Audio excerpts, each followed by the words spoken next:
Et donc la dernière partie, calculer donc le trajet. Alors pour calculer le trajet, je vais simplement déjà mettre un événement de clic sur le bouton. Donc un arrobas clic égale l'appel de la fonction de calcul. Donc je vais appeler calculate route par exemple. Et puis cette fonction, ben, je viens la placer. Alors cette fois-ci, après onMounted, c'est une fonction classique vue 3. Hein, donc pas celle-là qui est un cas d'exception hein, quand même.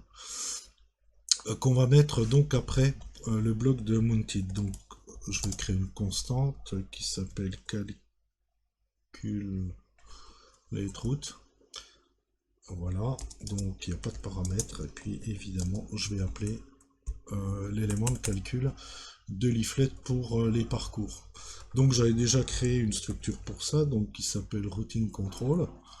Donc qui va appeler leaflet routing control. Faites attention, il risque de vous proposer d'autres choses. Donc avec parenthèse ouvrante fermante, accolade ouvrante fermante pour définir mon bloc. Donc ici, je vais définir la première chose, c'est-à-dire d'où je pars, où je vais. On peut aussi définir des étapes hein, par lesquelles on oblige évidemment le calcul de la route. Donc tout ça s'appelle contenu dans un tableau qui s'appelle waypoint. Donc deux points, une accolade ouvrante. Voilà. Et puis première chose, ben, je vais rappeler leaflet. Point lat lng. En fait, il veut tout ça sous la forme d'un objet leaflet latitude-longitude. Première chose, je vais mettre la latitude et la longitude, parce que en fait, un lat lng, c'est simplement une latitude suivie d'une longitude. Donc je vais mettre d'où je pars. Donc départ.value.latitude. Et ensuite, départ.value.longitude. Voilà. Une virgule.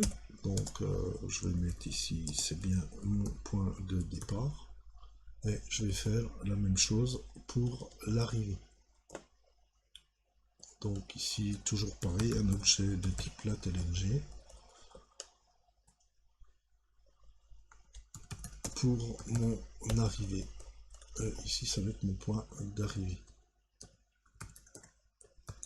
Alors évidemment, si j'avais des points de passage obligés, bah, je les mettrais ici. Autant de leaflet lat.lng que de points par lesquels je veux que le calcul passe. Voilà. Bon, on va pas le faire, mais sachez que on peut le faire comme ça. Ensuite, je vais mettre une virgule. Évidemment, comme il m'envoie les résultats en anglais et que moi, je veux des résultats en français, je peux lui demander à avoir ces résultats en français avec le paramètre language en mettant le code de la langue, évidemment, que je désire. Donc je vais mettre langue désirée. Et puis voilà. Donc voilà le parcours. Hein. Après, on peut faire beaucoup de choses. On peut changer la couleur du parcours, le style des polylines, etc. etc. Hein. Et puis c'est tout. Et pas obligé, évidemment, d'ajouter le calcul et le tracé. Alors le calcul, il va vous renvoyer deux éléments. Il va vous renvoyer, comment dirais-je, les polylines pour le tracer sur la carte. Et il va vous renvoyer le trajet dans la langue, hein, tourner à droite, aller sur la nationale numéro tant, etc., etc. Donc il vous renvoie deux composants qu'on va afficher. Donc on l'ajoute, hein, comme les marqueurs, comme tout ce qu'on veut, sur la carte qui s'appelle map. Puis on va faire un petit console.log. Vous verrez que c'est un objet qui est très très complexe parce qu'il y a énormément d'informations dedans. Hein, routing, control, pour voir ce qu'il y a dedans brièvement. Voilà. J'enregistre ça. Et puis, on va regarder tout ça. Évidemment, avec la console ouverte, pensez à vider votre console. Donc, je vais prendre un peu de recul.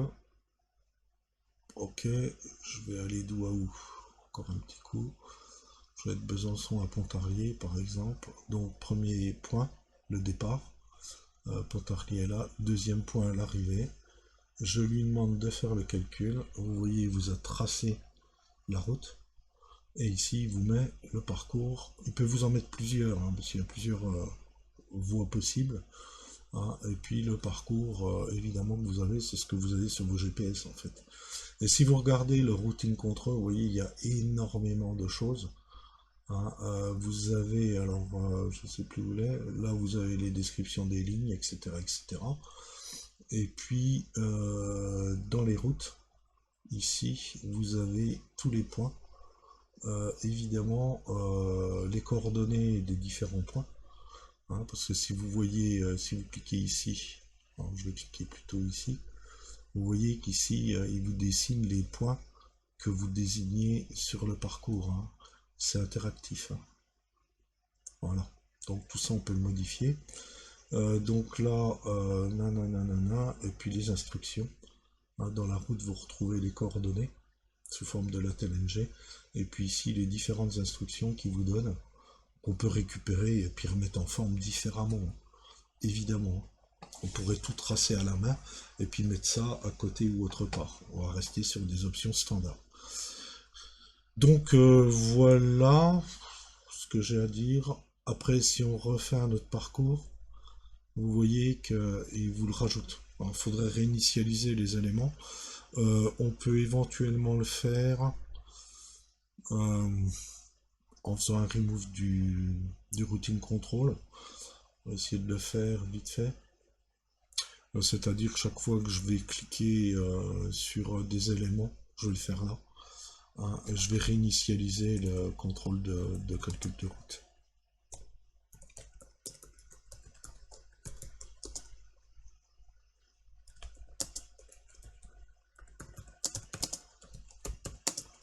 Voilà, je vais le mettre comme ça.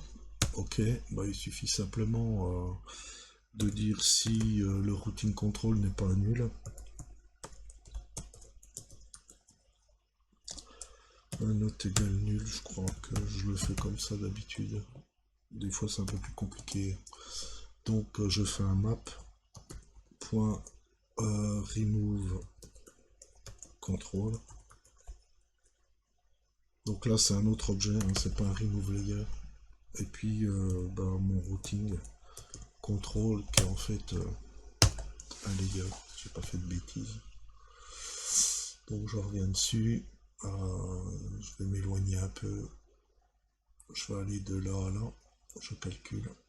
Ok. Et puis je vais aller de là à là. Vous voyez l'arrivée, de la supprimer. Je calcule. Voilà.